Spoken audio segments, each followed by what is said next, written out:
And just so you know ahead of time that we have given each other the disclosure during COVID that it's okay to be without masks because we know our bubble and we've been keeping as safe as possible.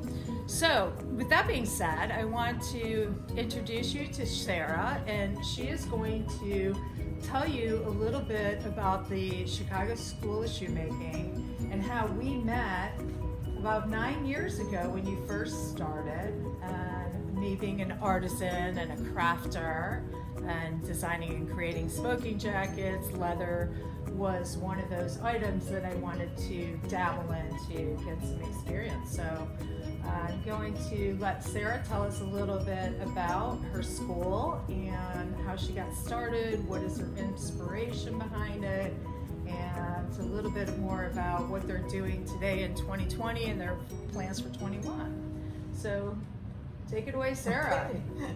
Thanks, Beth. I started out as a shoemaker in 1974, actually. I was part of the Back to the Land movement in southern Indiana, where we were growing our own food and milking a cow, and I was a weaver at the time.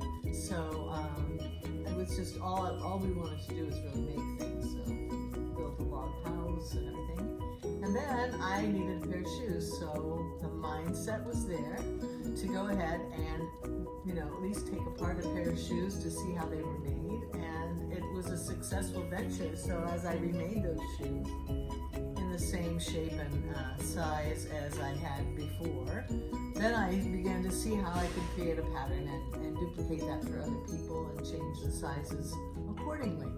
So that began to be a business for me in the mid 1970s, and then it gave me the freedom to be an independent artist for the last 45 years. Wow, love that independence. Yeah. So tell me that you've been doing this since the 70s, but has this always been your career? Have you deviated out of it and dabbled in anything else, or has it always been leather? And then who were you working for in making these shoes? Who were you cobbling for? Was it your family, or did you have a store that you worked with in southern Indiana or across the country? And there were a couple of different ways that I sold shoes over the years. I actually made my own business. It was called Sarah's Shoes. And at first I named my styles A, B, C, D, and E, and then my friend said, "Oh, Sarah, you can be more creative with that." But anyway, what I did was I made my samples of shoes, and then I would go to craft fairs and music festivals and set up a booth and with my display. And then I would get people's foot measurements, while they were there, and they would give me a deposit, and they say, "I'd like that shoe in this color and this style," and give me their details, and then I would go home and make them. So I could live just about anywhere, which I enjoyed because I liked living in the remote areas of the country for a while until I came to Chicago, of course. But yeah, that was a very fulfilling time, and I had a little niche of people who couldn't buy regularly sized shoes. They couldn't just go to a shoe store. Or had different foot sizes, Yes. 1/8, 1/7. Exactly, Okay. And then, of course, you've met people who say, "I never can get my heel to keep from slipping," or the front of the foot is never wide enough. All of these things I could custom fit to in a casual shoe. So that allowed me to have this little niche between, the high-end shoemakers in LA that are making, shoes and boots for the stars, and Custom making them for people that were shoes, wanting. Oh, okay. Right, so that big gap in between, that's me. The little niche. So that served me very well, and I was able to have that kind of freedom, and it allowed me to do other things. You asked me, if I didn't get enough orders in a month, I would wash somebody's windows, or I would, And when you have that mindset, this is my life, this is my freedom. You don't say, "Well, why didn't I get that paycheck?" Right. It's a different. You do whatever it takes to make it happen. Exactly, and I'm sure you've shave down that, to plump that up, and all of that just over the years to just keep things going. Right? Part of being an independent business owner in addition to being an artisan. So some months are better than others. So we do whatever it takes. So I wanted to share with you something that I recently made at the Chicago School of Shoemaking, which was a leather satchel here. Did a great job. And it's very, very soft and comfortable, and I got to choose my colors, and I absolutely love it. It's my personality and it works for me.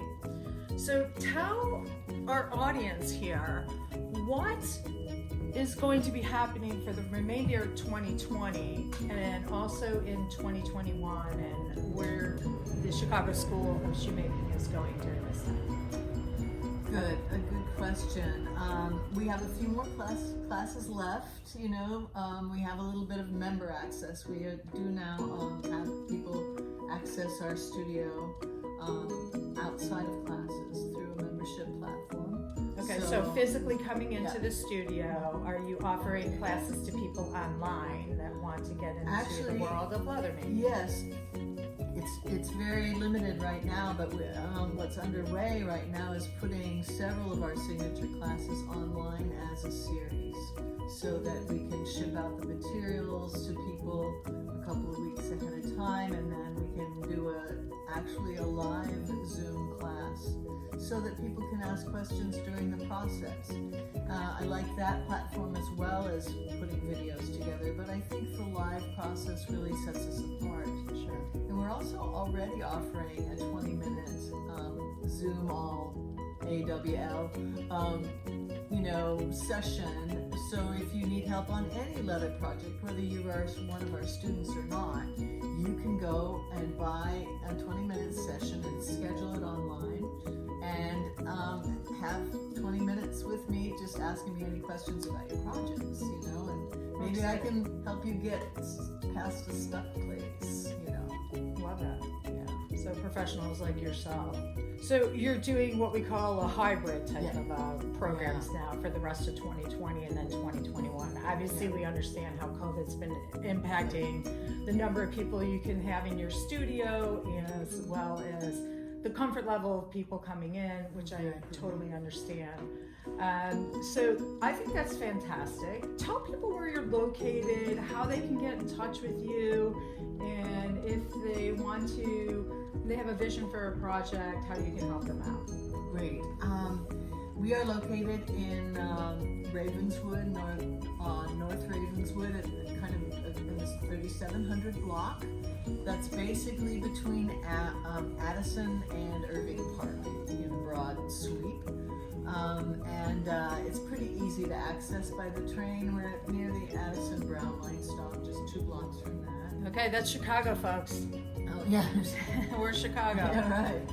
And anyway, it's fine. I feel like it's a very comfortable neighborhood to be in, and there's a lot of artists up here, a lot of artist studios, and there's plenty of parking too. So free parking, that's a big deal in the city. It is a big deal. Especially now. So we're looking forward to having more people be able to come to classes soon. We're just focusing on keeping in line with the guidelines to make sure we have enough space between our students. So remain COVID safe, which is really important now as we're these times that we're in. So you're in Ravenswood, in Chicago, and people can find you at the Chicago School of Shoemaking.com. Of Shoemaking.com. So check them out and sign up for a course. I can't even begin to tell you. For me personally, I find that leather making and using my hands to create and come into a studio that is lovely, and the people that I've met here have been wonderful, and to use my hands and make something creative and be able to take it home and wear it and use it. It's a one-of-a-kind piece that I created with Sarah's help.